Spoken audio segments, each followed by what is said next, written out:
ஆண்டவராக இயேசு கிறிஸ்துவின் நாமத்தில் என் அன்பின் வாழ்த்துக்கள்.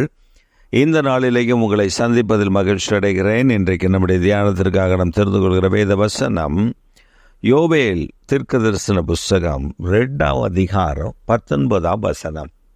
உங்களுக்கு தானியத்தையும் திராட்சரசத்தையும் எண்ணெயும் கொடுத்தேன், நீங்கள் அதனால் திருப்தியாவீர்கள். நீங்கள் அதனால் திருப்தியாவீர்கள்.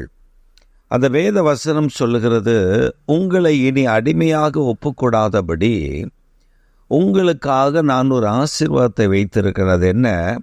தானியம், திராட்சரசம், எண்ணெய். இதனால் நீங்கள் திருப்தி ஆவீர்கள். இதுவரை நீங்கள் அடிமையாக இருந்தது போதும். இனி உங்களுடைய வாழ்க்கையில் நான் தானியமும் திராட்சரசமும் எண்ணெயும் கொடுத்தேன். அதனால் நீங்கள் ஆசீர்வாதமாய் இருப்பீர்கள், திருப்தியாய் இருப்பீர்கள், சுகமாய் இருப்பீர்கள், பலத்தோடு இருப்பீர்கள். அப்படி என்று ஆண்டவர் யோவேல் என்ற தீர்க்கதரிசி மூலமாக இஸ்ரவேல் ஜனத்திற்கு ஒரு வாக்கு கொடுக்கிறார். ஆம் பிரியமான கர்த்தருடைய பிள்ளைகளை, இன்றைக்கு உங்களுக்கும் ஒரு வாக்கு கொடுக்கிறார். நீங்கள் திருப்தியாய் இருப்பீர்கள்.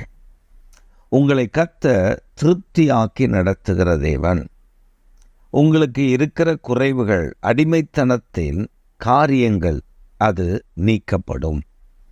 இன்றைக்கு இதை ஒரு தீர்க்க தரிசன வார்த்தையாகவே நீங்கள் எடுத்துக்கொண்டு உங்கள் வாழ்க்கையில் என்னென்ன அடிமைத்தனத்தில் இருந்து நீங்கள் விடுபட வேண்டுமென்று இருந்தீர்களோ அந்தந்த அடிமைத்தனத்திலிருந்து உங்களுக்கு ஒரு விடுதலையை கற்றுத் தருகிறார்.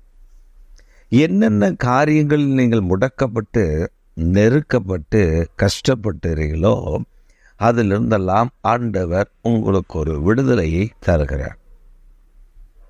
சில நேரங்களில் நாம் நம்முடைய எண்ணங்களில், சிந்தனைகளில் பல காரியங்களை எண்ணிக்கொண்டு வெளியே சொல்ல முடியாமல் தவிப்போம். ஆண்டவர் இன்றைக்கு ஒரு வாக்கு பண்ணுகிறார். அவையிலிருந்தெல்லாம் ஒரு பெரிய விடுதலையை கர்த்தர் கட்டளையிடுகிறார். ஆம், தேவன் இன்றைக்கு ஒரு பெரிய நன்மையை உங்களுக்கு செய்ய போகிறார். ஒரு சமயம் ஒரு குடும்பத்தார், அவர்களுக்கு இருந்த பிள்ளைகள், அந்த பிள்ளைகள் நன்றாக படிக்கக்கூடிய பிள்ளைகள்.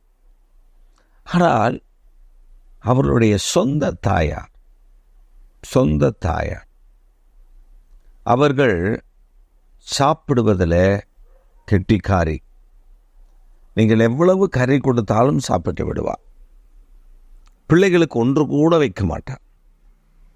பிள்ளைகளுக்கு சொல்லுவார், அந்த கறியினுடைய சத்தெல்லாம் குழம்பில் இறங்கி விட்டது, நீங்கள் குழம்பு ஊற்றி சாப்பிட, ரொம்ப கறி சாப்பிடக்கூடாது, கொலஸ்ட்ரால் ஆயிரும்.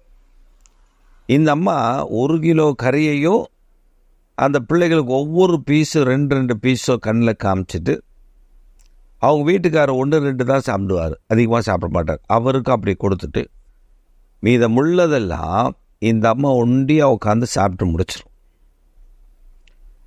கணவனார் இரவில் அந்த குழம்பு ஊற்றும்போது ஏதாவது 1-2 துண்டு இல்லையா அப்படின்னு கேட்டால் அந்த அம்மா சொல்ல, நீ பெற்று வச்சிருக்கிறதெல்லாம் தின்றுச்சு. அப்போ அந்த பிள்ளைகள் வெளியே சொல்ல முடியவில்லை.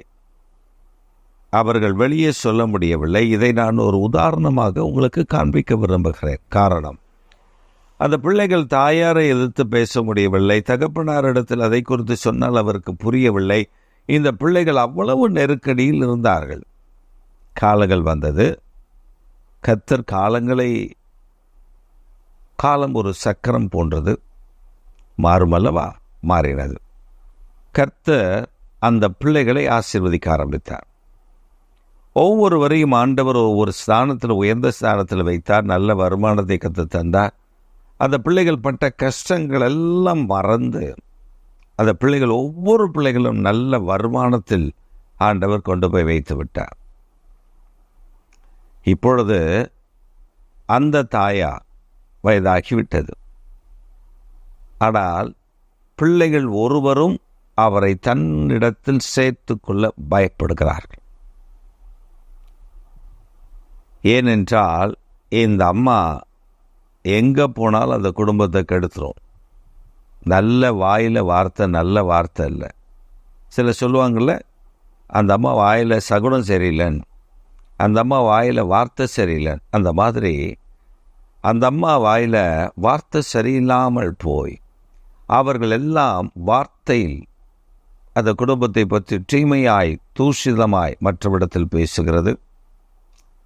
அதனால் அந்த பெற்ற பிள்ளைகள் எல்லாம் சொல்லிவிட்டார்கள், பணமைகளுக்கு ஒரு பிரச்சனை இல்லை, அதனால் தனியாக எங்கேயாவது ஒரு இடத்துல இருந்து கொள்ளுங்கள் என்று சொல்லி அவர்களுக்கு வாடகை, அவர்களுக்கு மற்ற காரியங்களுக்கு பணங்களை கொடுத்து ஒதுக்கி வைத்து விட்டார்கள்.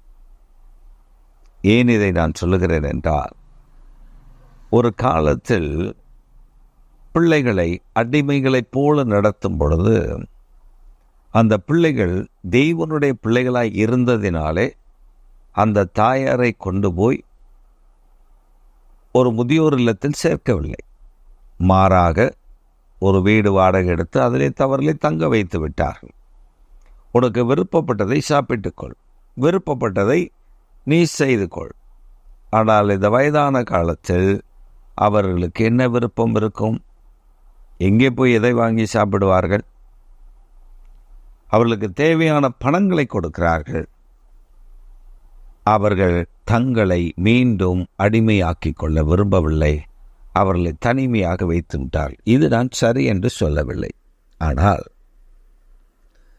பிள்ளைகளை அடிமைப்படுத்தி பிள்ளைகளுக்கு நல்ல ஆகாரம் கொடுக்காமல், பிள்ளைகளுக்கு நல்ல வஸ்திரங்களை கொடுக்காமல், பிள்ளைகளை தீமையான பாதையில் நடத்தும்படி விரும்பின ஒரு தாய்க்கு ஏற்பட்ட கதியை சொல்லுகிறேன். அந்த பிள்ளைகள் ரட்சிக்கப்பட்டதனால் அந்த பிள்ளைகள் இன்னும் தாயாரை பாதுகாத்து வருகிறார்கள், தேவைகளை சந்திக்கும்படி உதவி செய்கிறார்கள். அதைத்தான் ஆண்டவர் ஞாபகப்படுத்துகிறார்.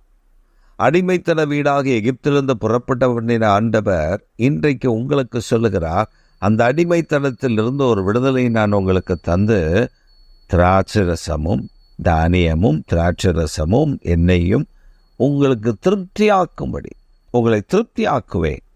அப்படிப்பட்ட நன்மைகளை இனி வரக்கூடிய நாட்களில் உங்களுக்கு செய்ய போகிறார்.